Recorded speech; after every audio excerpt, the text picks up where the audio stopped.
simbolismo da venda de um filho, ou da entrega de um filho. O homem que estava adotando a criança, ou o jovem, pegava algumas moedas de bronze, de cobre, colocava em uma balança. E o pai biológico daquela criança pegava aquela moeda e guardava.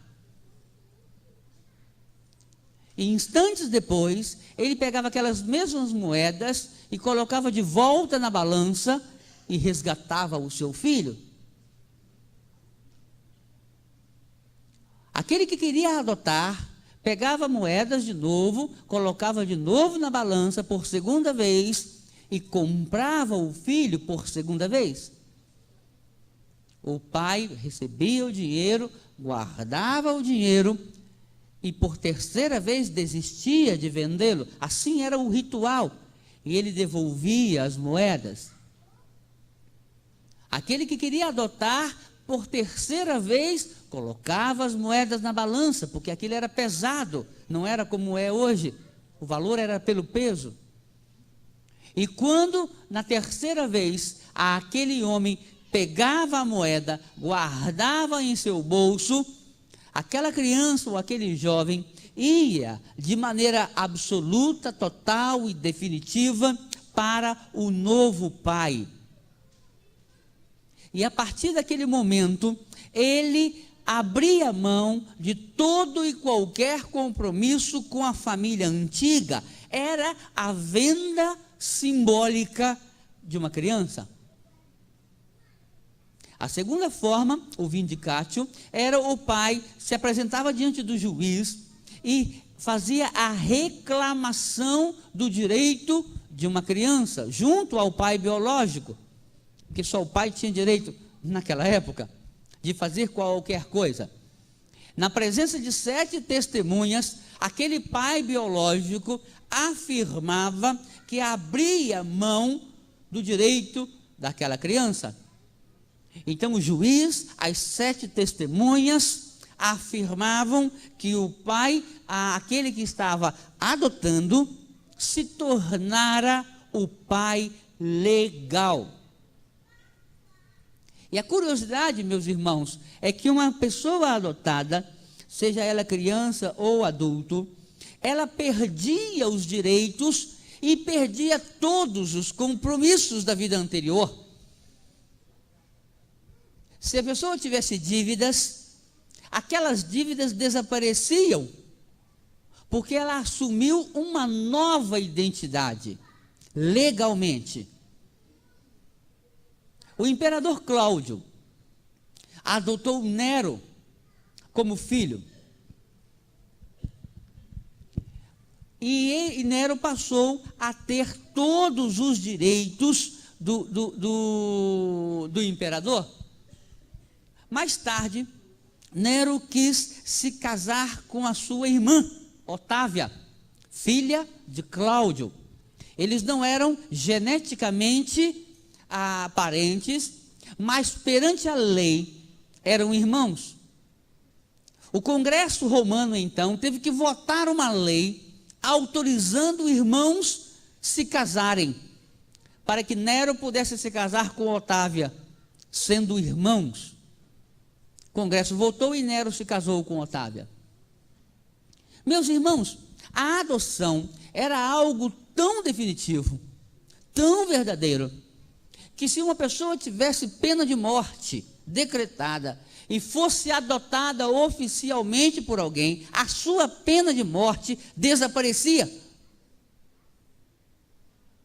Assim era na época de Cristo, no Império Romano. E isso nos ajuda a compreender o sentido de adoção que Cristo trouxe para nós.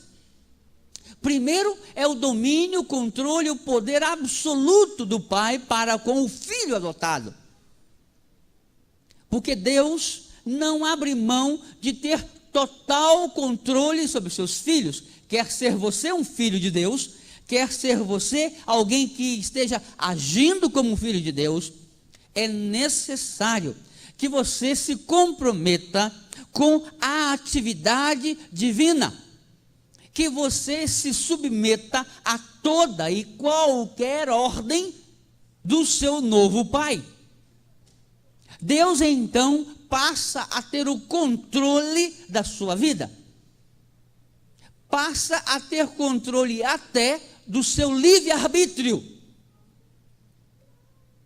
Deus nos fez com liberdade de escolha, mas a partir do momento em que somos adotados pelo Senhor, pelo sacrifício de Cristo na cruz do Calvário, nós oficialmente estamos abrindo mão do livre-arbítrio. Deus então passa a ser o controlador geral da nossa vida, da nossa história. Em compensação, todas as nossas dívidas são perdoadas. Podemos fazer novas dívidas nesta nova vida de adoção. Sabemos que o ser humano, quando encontra-se com Cristo, não deixa de ser pecador, continua cometendo erros. Mas a palavra de Deus nos afirma que mesmo tendo sido pecadores, todos os nossos pecados foram perdoados, e deles o Senhor não se lembra mais. Capítulo 5 de Coríntios, versículo 17, diz: se alguém está em Cristo, nova criatura é. As coisas velhas se passaram, e eis que tudo se fez novo. O princípio aqui é do manecatio, a adoção espiritual de Deus por nós. E nós não fomos comprados por algumas moedas de cobre. Na verdade, Jesus foi vendido por 30 moedas. E o preço que ele pagou por nossa vida, pela minha vida, por sua vida, a pagou na cruz do Calvário, entregando-se à morte, ao sofrimento do Calvário. Se recebemos Cristo em nossa vida, aceitamos o controle divino, aceitamos o controle espiritual, e recebemos também os benefícios, a herança espiritual, porque ela é nossa, ninguém pode nos tomar, ninguém pode arrancá-la de nós. Você é filho de Deus, você buscou a fé em Cristo Jesus, permitindo que Ele assumisse o controle da sua vida e da sua história. Porque se você fez isso, você não herdará mais a sua herança carnal. E a herança carnal é o domínio da lei e o domínio do pecado sobre nossos corpos. Quando dizemos que temos a salvação em Cristo Jesus, e alguns discordam dessa afirmação, e faz sentido discordar, mas quando afirmamos isso, é porque a palavra nos diz que o Espírito de Deus testifica com o nosso espírito que somos filhos do Senhor. E sendo nós comprados pelo sangue de Cristo, a herança do pecado, o domínio do pecado, o controle que o pecado ou a lei de Moisés tinha sobre a minha vida, ele cai por terra. E eu passo então a viver sob novas regras, as regras do meu novo pai. E ele clama: Abba, Pai, que quer dizer paizinho, porque é assim que somos tratados por este novo Pai. Não é correto temermos a Deus, no sentido de termos medo de Deus. É verdade que Deus é fogo consumidor, é verdade que de Deus não se zomba, mas o Deus é o nosso paizinho, que mandou o seu filho morrer na cruz, para que, crendo nele, tivesse eu a oportunidade de me tornar filho por adoção, mas filho, herdeiro de Deus, co-herdeiro com Cristo.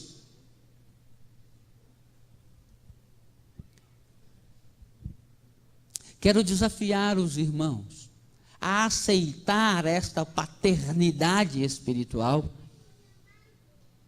Aqueles que nos criaram talvez não tenham sido muito bem